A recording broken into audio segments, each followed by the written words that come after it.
Hi folks, my name is Kevin, and getting ready to purchase a house, and I need to fill that house with furniture.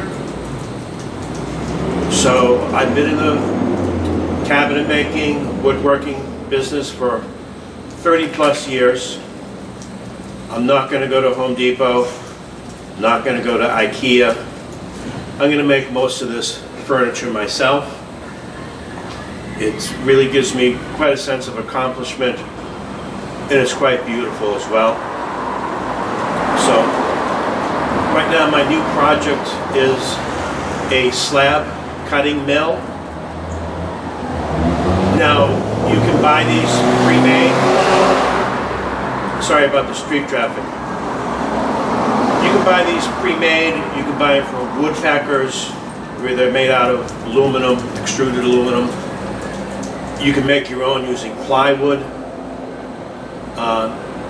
That's okay.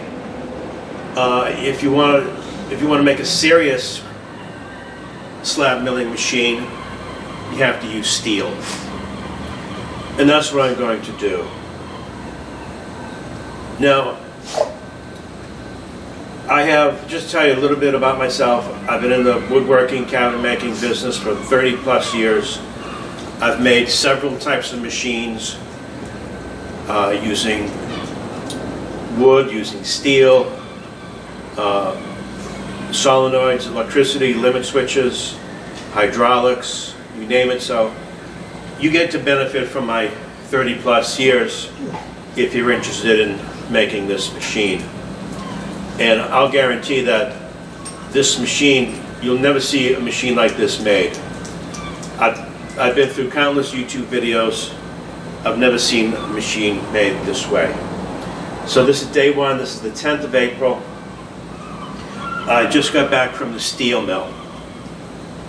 So, one other thing I want to mention, this is very similar to a CNC because you have your Y-axis, which is the long way, the X-axis, which is the short way, and your Z-axis, which is up and down, provided by the router. So it's very similar to a CNC, except it doesn't have the complicated and expensive electronic parts that are prone to breakage. So I just got back from the steel mill this morning. Let's take a closer look at what I purchased and how I intend to get this project off the ground.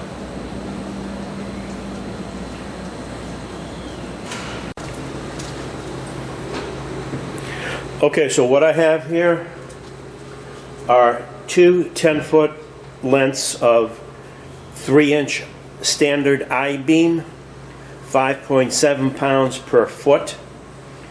And what that gives you is a 3-inch high beam that is 2 15/16 wide.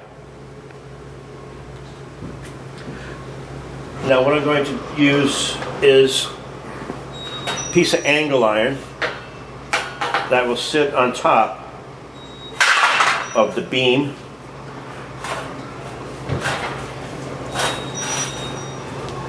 I'll spot weld this down the length of the beam, and that'll be my axis for the Y. Now the reason I choose the I-beams is because not only are they strong as hell, but they're straight as hell as well, and they have a nice weight to it. This is going to be a heavy machine. Okay, so the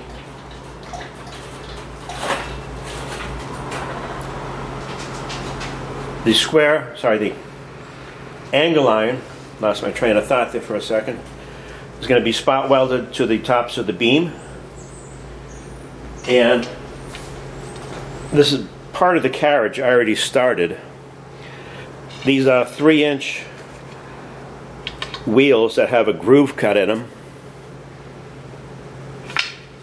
and that's going to ride along the track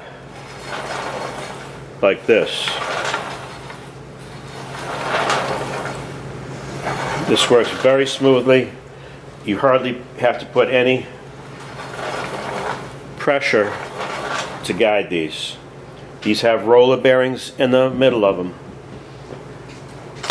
Okay, so what I'm going to do now, before I weld it, I'm going to take my sander and just knock off what little dirt or rust is on top of the beams, and then hit the angle line as well, and deburr the ends and just get it ready to weld.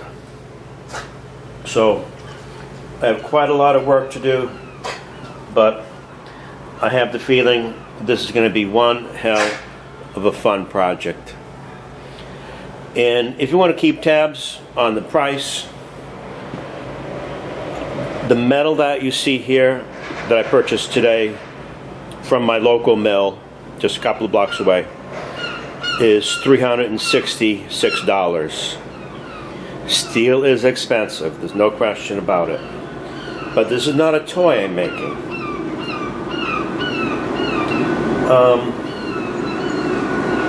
Okay. So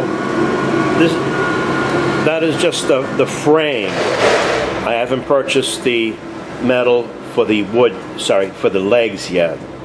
I'm sure that'll be another couple of $100.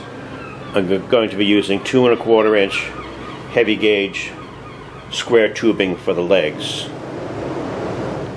Okay, so let me get to work.